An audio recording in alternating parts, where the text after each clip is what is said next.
Hello, hello. Welcome to my Lunch and Learn, where each and every week we explore lessons to help you elevate your mindset, be at your best, and radically expand your life. And today I'm here with a very different topic. What we're going to do is I'm going to do a recap of our recent live event that we held last week called Glammm Day. And I'm going to cover what worked, what we did, and some big lessons that we learned. So if you missed Glam Day, you're going to get a sneak peek of the vibe, the flow, and what happened, so that you know if you want to come again, we are going to be running it again in the new year. And if you are a host and you put on your own events, then you will also have some ideas to boost attendance, to enhance your experience, even keep the post momentum going. Also, I have a simple checklist that if you want access to, I will gift that to you if you host your own live events. So today is going to be this mini case study and a look behind the curtain. Now, what was Glammm Day? What is Glammm Day? Okay, Glammm Day is a boutique in-person urban retreat opportunity. We held it in Toronto, and we were blending both inner work with outer expression. In this particular case, we were doing things in the context of self-image. So we really looked at who we want to be, how we want to show up, the next level self is, and we act to a boutique, Frida's, and had a curated styling experience. And so we did a pre-session where we did some inner work, set some intentions, really looked at the brand that we want to express and how we want to show up in the world. And then we met live at Frida's, and I also invited my stylist, Michelle Gallant, and she did some tutorials, she did color analysis, body analysis. She taught them so much. It was fabulous. There was a lot of attentiveness, and they were so much more confident in how to look at themselves and their experience. And so during this time, women got a chance to try different outfits, especially under supervision, some things that they would have never had a chance to, or even the courage to try before. And we had a photographer there, which captured this experience. So everyone got to walk away with headshots, having fun, having a radically different experience, doing a lot of shopping, but also making deep connections. And we carried those deep connections over to a restaurant just down the street, literally 2 doors down. Didn't even need a jacket to walk over. It was Donatello's, and we had a private dinner there, and it was amazing because the women really got a chance to have beautiful conversation and connect. So why did this event work?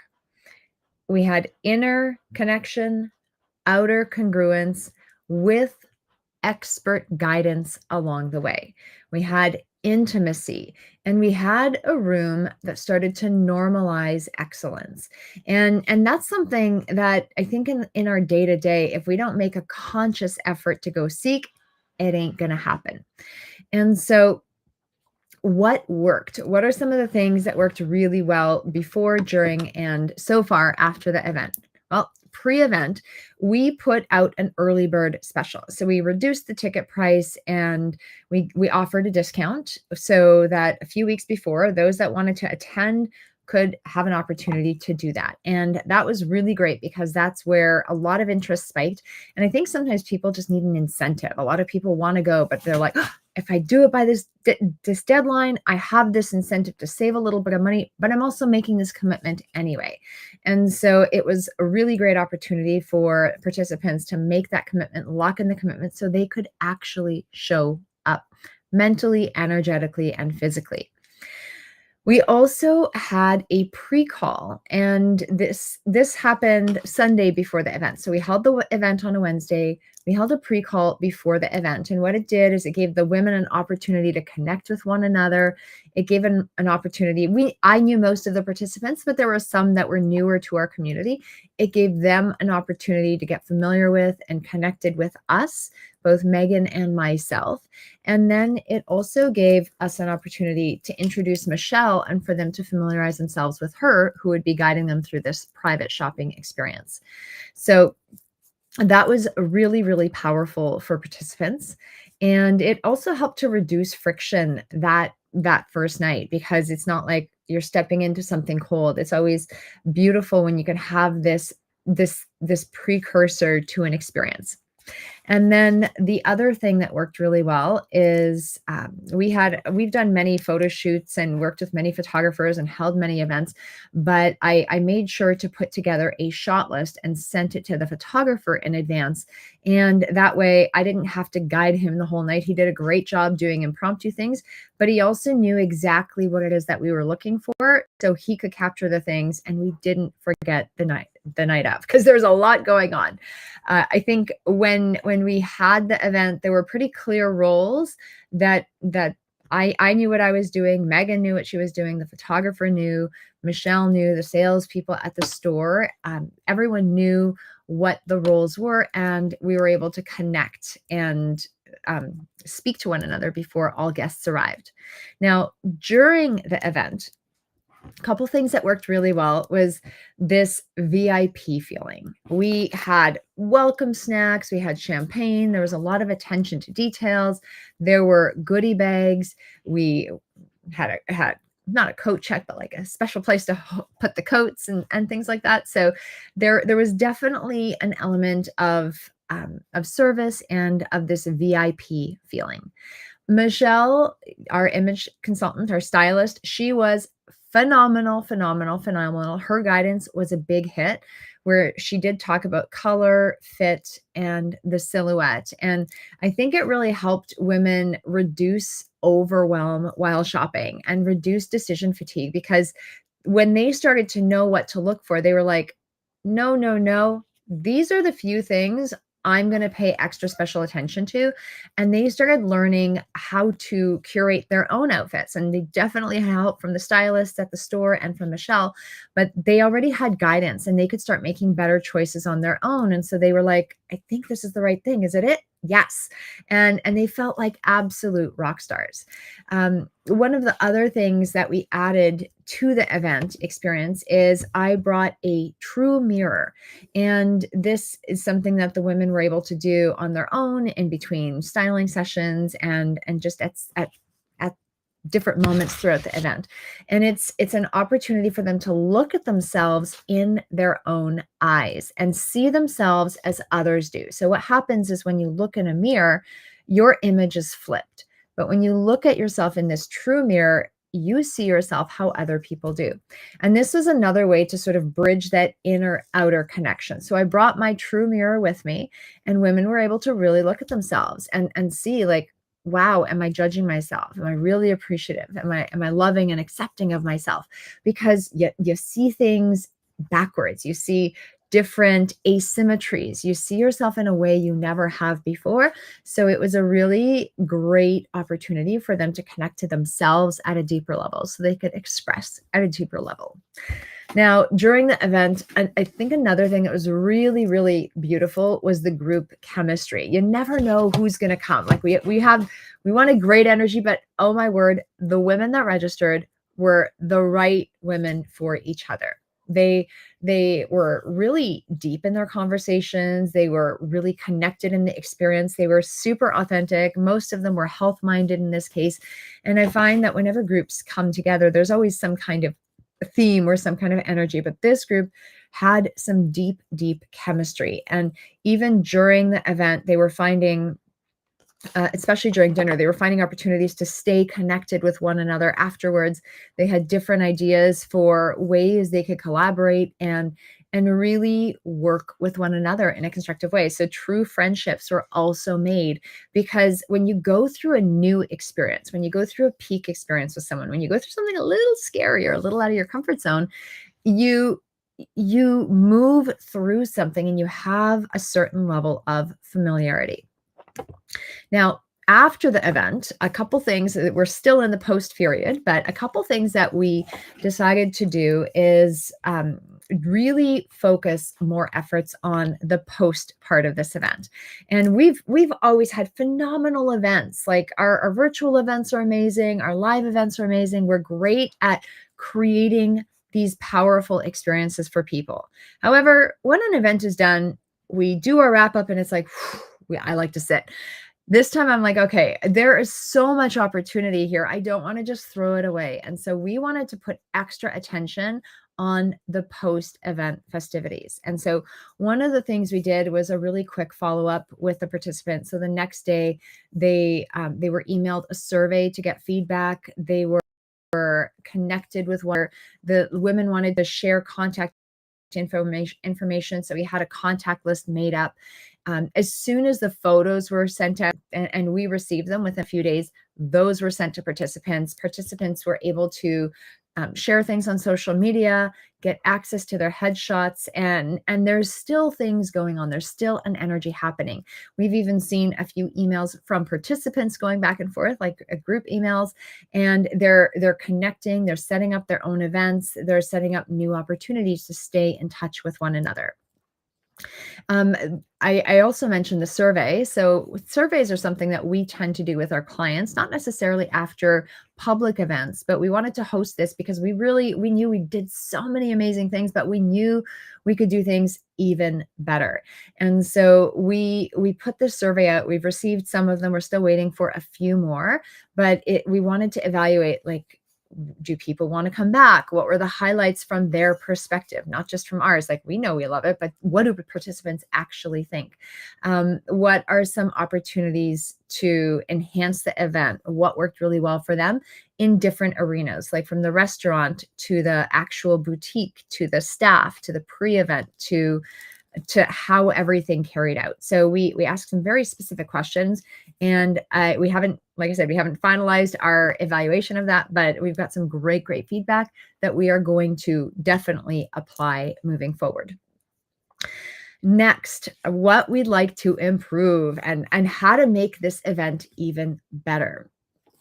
I think one of the biggest things is there's so many opportunities from a marketing perspective.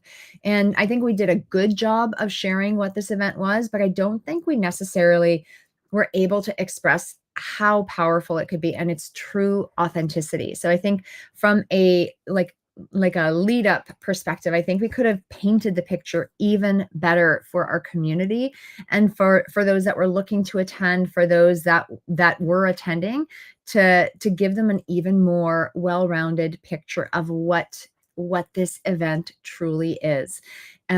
Consistency, I think we did have some consistency, but there could have been more, right? We did a couple posts here and there, but it was a bit ad hoc. We weren't as organized as we would have liked to be. So we did put out a couple of ads, but this, I think, an event like this, either ad spend or connecting with other communities to broaden the people that are attending would have been a really great opportunity. So most of the people that came were directly connected to our community and invited by guests, which is definitely what we want.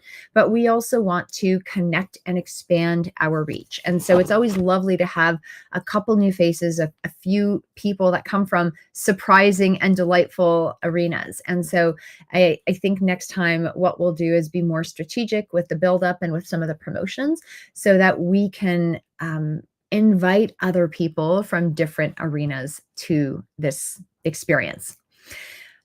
Branding. So we had a simple picture, simple logo and promo graphic for this event. But what we would love to do is we'd love to create like a specific brand for Glammm Day.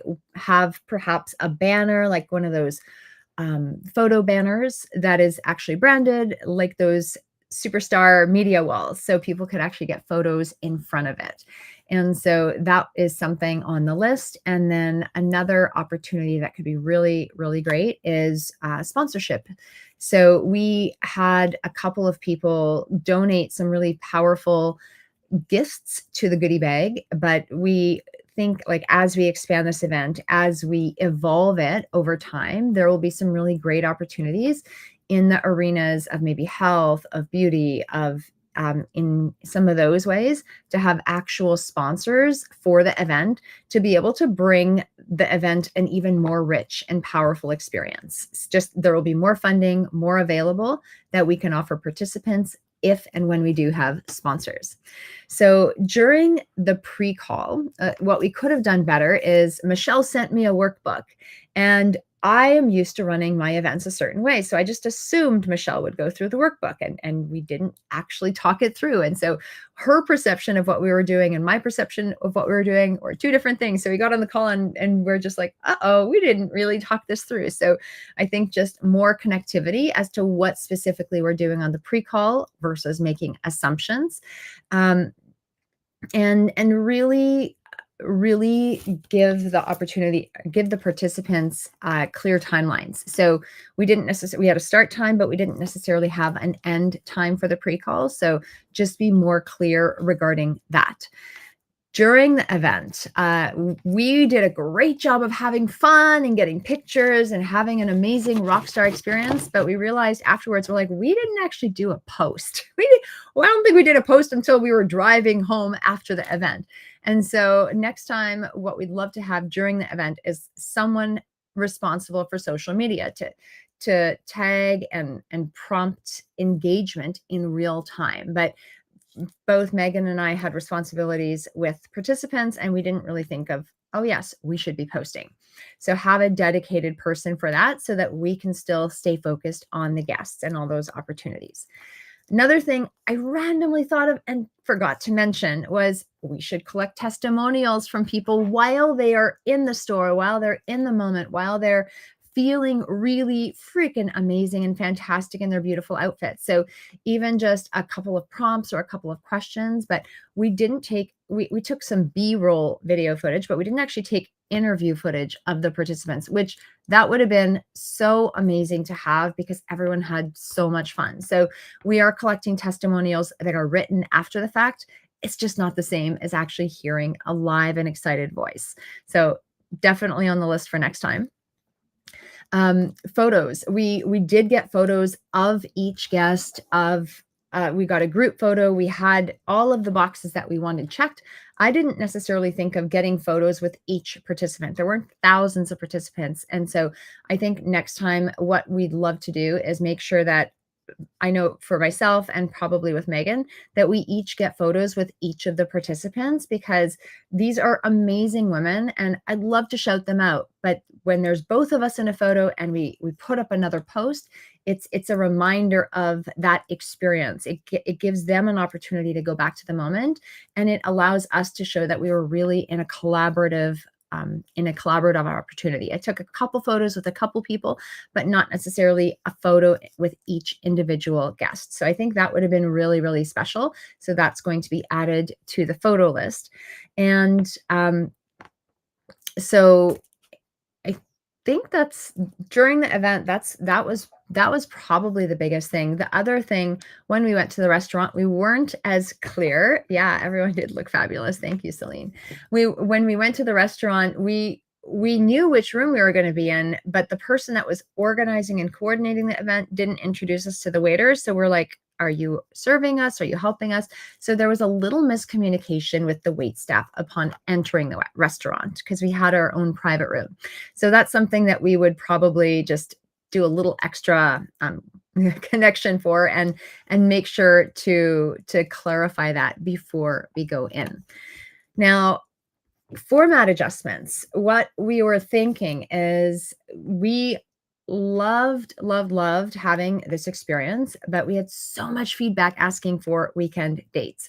So we are going to do our next one on like a Friday night, maybe Saturday, or most likely Sunday during the day. So we're just going to connect with the facilities and see if we could schedule something else, but probably a weekend date because that would work better for many of the people that weren't able to attend but desperately wanted to. Another thing that we're looking at doing is rotating the themes. So I think we'll definitely do another one with the shopping experience, but we'll look at rotating the themes, maybe health optimization, something with a spa experience. Some of the women were looking at like face care, like natural skincare and makeup application. So one of the things we learned about the body, but how do you prep yourself for photo makeup, for going out? What are some of the things that you want to look at for your face shape? And so those are ways that we can do this to keep it fresh. We're also looking at opportunities so those are more health and beauty. We're also looking at Glammm Day from a financial perspective as well, because when you really start looking at the inner aspects of your world and you express them on the outside, money is not going to buy you happiness, but it will buy you access, and it can help you get things so much faster. So we do have a few other satellite topics that we're looking at, and we're just talking to our community members, and we'll look at setting something up probably later in the year next year.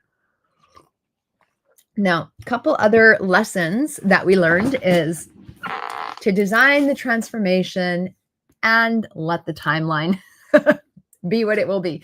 We did have a timeline for the event. We knew our objectives and we knew the feeling and energy we wanted. I don't think any of our schedule, other than starting at a certain time and getting to the restaurant at a certain time, nothing else worked according to our timeline. We mixed things up. They had a natural flow, but I think what was really beautiful is because both Megan and I, we were really clear on the experience we wanted people to have. It was easy for us to just navigate. We weren't stressed. We're not like, oh my gosh, we're missing this. This is not how. It was not stressful. It had a really organic flow, and we were able to really create that experience. So we focused on the transformation. We did have a timeline, but we absolutely had to adjust it. So I think that is great to be able to go with the flow for an event like this. In other cases, sometimes timelines are much more necessary, but here it was perfect, especially since it's the first time running it. The second thing, that another really big lesson, was engineer proximity. We were looking to have more people at this event, but what we realized is we might expand it a little bit more the next time, but these women, because there weren't 100 people there, they were able to build some really deep connections. They were able to make more brave choices. They were really there for one another. And I think the proximity that we were able to help them create with one another is going to create something that lasts in a way that you won't get if you just show up to another networking event and have a few random conversations and collect business cards. Because this wasn't about just networking for networking's sake. It was about creating this experience and really learning about one another. The other thing that worked really well is the pre-frame of really encouraging and inviting women to step into their identity. It's not about, let's buy some clothes and then see how we could show up and pretend to fit in these clothes. It's about really looking at who you are in advance, being intentional with your choices and being intentional with how you want to show up. And so doing the pre-work so that you have a better result in the end versus just showing up, winging it, and hoping it works out, because it never works out that way. The next lesson is content being deliverable, not a bonus. So we did not plan to have a photographer there in the beginning. This is something Larisa just had an idea about like a little while before, probably a few weeks before. I reached out to him and I said, hey, are you available? And then my mother came to town. I forgot. We didn't connect, and he actually got booked. And I've worked with him before, and he's fantastic. And so then I'm like, you know what? We're going to have the photographer. We're going to do it. I told everyone we're going to have it. The photographer didn't, he's like, I'm booked, but he was able to, thank God, change his schedule for us, and he was able to show up. But I think the next time having on-site photography be part of the event, it made it such a different experience. The women felt like supermodels. Our photographer was really able to be playful and have fun with them, make them feel really comfortable, and also give them something tangible and concrete to walk away with. And so if they could plan these social moments, if they could even maybe get themselves in the mindset that this is what we're going to do with pictures, they'll start thinking about sharing their experiences in a new way. And then the last lesson is to close loops fast. We really did keep the momentum going with this, with our email, with our survey, with our wait list, one of the things we're doing is we're holding a wait list for the next event. So if you are interested in attending this event in the future, then definitely let us know. Mention Glammm Day in the chat, and I am happy to get more info to you, or at least put you on the wait list until the next dates are released.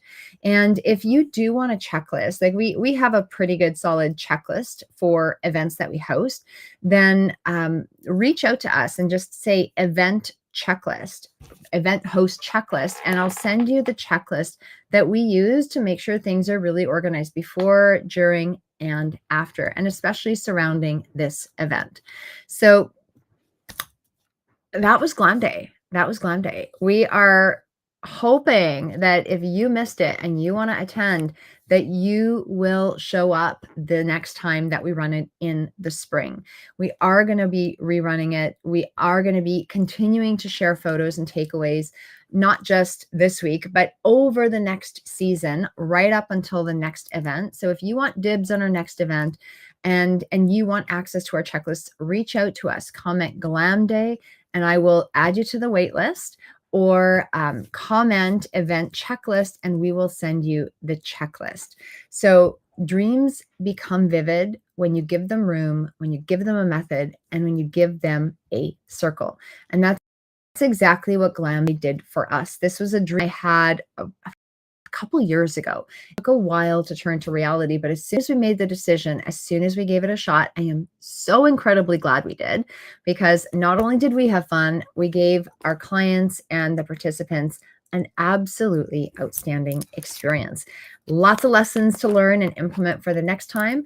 However, we've got some good ideas planned, and we've got even more that we'll be discussing over the next little while. So I hope this was helpful for you. I hope that you are inspired to glammify yourself and to just keep living your best self. Take those inner thoughts, take those inner energies, and go ahead, express them on the outside. So for now, that's it. I am signing off, and I'll see you again next week. Bye for now.